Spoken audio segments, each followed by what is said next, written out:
पवन wise Khesari में हमेशा controversy कुछ ना कुछ होता ही रहता है। क्यों? ये बहुत घिनौना हरकत है। ये जो भी किया है ना, ये बहुत घिनौना हरकत है। वो भोजपुरी किसी को अच्छा नहीं लगा, और पवन जी को चाहने वाले भी और जो उनको इग्नोर भी करते हैं उनको भी ये चीज। दोस्तों स्वागत है एक और नई वीडियो में। फिलहाल हमारे साथ संजीव भैया हैं जो कि अभी भोजपुरी इंडस्ट्री में काफ़ी बवाल कर रहे हैं। बात करते हैं कैसे हैं भैया? बहुत अच्छे हैं। और हमारे मोहित जी का ब्लॉग्स चैनल है, तो सबसे पहले जो ब्लॉग्स चैनल देख रहे हैं सबको संजीव सिंह की तरफ से हाथ जोड़ के प्रणाम है। और आप लोग आशीर्वाद हमारे मोहित भाई पे और अपने संजीव भाई पे बनाए रखिए। अच्छा भैया, अभी एक गाना है पवन सिंह का, आप काफ़ी पवन सिंह करीबी हैं और कहीं ना कहीं आप रिलेटिव हैं, तो ये बहुत घिनौना हरकत है। ये जो भी किया है ना, ये बहुत घिनौना हरकत है। वो भोजपुरी का ब्रांड आदमी है। सही बात है। भोजपुरी का वो बहुत बड़ा सितारा है। मतलब अचानक किसी को अच्छा नहीं लगा, और पवन जी को चाहने वाले भी और जो उनको इग्नोर भी करते हैं उनको भी ये चीज़ अच्छा नहीं लगा। हम इंटरव्यू बहुत सारे लोगों का देखे हैं, तो किसी को ये चीज़ अच्छा नहीं लगा। लेकिन क्या कीजिएगा, ये होता है। अच्छा, इसके नहीं खेसारी जी हर टाइम इंटरटेन करते हैं। अच्छा, पता नहीं वो कहाँ कहाँ इंटरटेन किए हैं, अब हमको तो ये इतना मालूम नहीं है।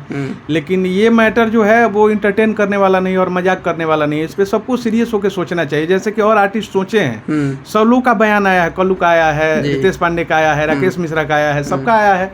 तो सबने ये कहा है कि नहीं ये गंदा हरकत है। और खेसारी जी उसमें थोड़ा सा मजाक लगा दिए, तो इंटरटेनर है, मजाक करते रहते हैं। अच्छा, हमेशा पवन सिंह और खेसारी के पवन वाइज खेसारी में हमेशा कंट्रोवर्सी कुछ ना कुछ होता ही रहता है। क्यों ऐसा होता है, कुछ बताइएगा अपने ऑडियंस को। देखिए, कंट्रोवर्सी तो होता ही रहेगा, लेकिन ये हमारे समझ से केवल ये पब्लिक के बीच में है। अच्छा, क्योंकि हम एक जगह पे बैठे हुए थे, उस टाइम खेसारी जी का वीडियो कॉलिंग आया। तो अभी शायद बिहार सरकार का कोई नोटिस भी निकला हुआ है अश्लीलता को लेकर के। तो वो उस नोटिस को लेकर के खेसारी जी बोले कि देखिएगा कोई भी गाना बने तो वो अश्लील ना हो, दायरे में हो, ताकि हमारा और पवन भैया पे ही सब नोटिस जाता है। तो हम तो देखे कि पीछे में भाई खेसारी जी पवन जी कहाँ पे थे, लेकिन वो आदर से ही बोले कि पवन भैया पे और मेरे पे नोटिस ना आ जाए। तो हम देखे कि उन लोगों में संबंध तो अच्छा है, तो पब्लिक में क्यों ऐसा भाई हो रहा है, पब्लिक में ऐसा कर रही है। अब पब्लिक में चाहे मतलब पब्लिक में ऑडियंस अपने में लड़ रहे हैं कि हम उनके फैन हैं, हम उनके फैन हैं। अभी कुछ दिन पहले काफी भयंकर चला था स्टेज शो के माध्यम से, अभी इन मर्दांगनी पे बात आ गया था, आप देखे होंगे। देखिए, ये जातिवाद पता नहीं अभी कहाँ से आ गया। पवन जी बहुत पहले एक गाना गाए थे जी, कैसे दो जादू जी के डलनी जोरानमा, ऐसे ऐसे करके होली का उनका सॉन्ग आया था बहुत पहले। उस टाइम जातिवाद क्यों नहीं आया? नहीं आया था उतना, कुछ कंट्रोवर्सी कुछ नहीं हुआ था। गाना बहुत पहले हुआ, गाना सुपर ब्लास्ट हुआ था। अभी ये आ करके यादव जी तो फलना जी तो चिलना जी, ये कहाँ से आ गया भाई? कलाकार किसी एक से नहीं होता है, कलाकार किसी एक का होता ही नहीं है, वो सबके लिए होता है। पवन जी बोलते हैं, खेसारी जी भी बोलते हैं। खेसारी जी को राजपूत नहीं सुनते हैं? सुनते हैं। पवन जी को यादव नहीं सुनते हैं? सुनते हैं भाई।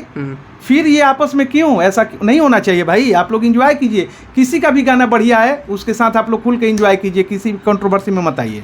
आप लोग समझ रहे हैं ना भैया क्या बोल रहे हैं? किसी का मतलब ये नहीं है कि आप इसके फैन है, गाना दोनों लोग का सुनिए, एंजॉय कीजिए, जो गाना अच्छा लग रहा है उसको शेयर कीजिए। किसी भी सिंगर का गाना अगर अच्छा लगे, उस गाने के साथ आप लोग एंजॉय कीजिए, उसमें जातिवाद में मत बांटिए। जातिवाद में मत बांटिए। संजीव सिंह राजपूत समाज से है और मोहित जी किसी अलग समाज से है, तो ऐसा नहीं सोचना। गाना जो अच्छा लगे उसको आप लोग फुली सपोर्ट कीजिए, दिल से प्यार दीजिए प्रत्येक कलाकार को। मिलिए नेक्स्ट वीडियो में अपना राय कमेंट्स में जरूर रखिएगा। हमारे साथ संजीव भैया से जो भोजपुरी इंडस्ट्री में भी बवाल कर रहे हैं एक पे एक। पब्लिक को बस आशीर्वाद देने दीजिए, आशीर्वाद मुझे मिलना चाहिए। चलिए मिलते हैं नेक्स्ट वीडियो में, अपना राय जरूर रखिएगा कमेंट बॉक्स में। Thank you.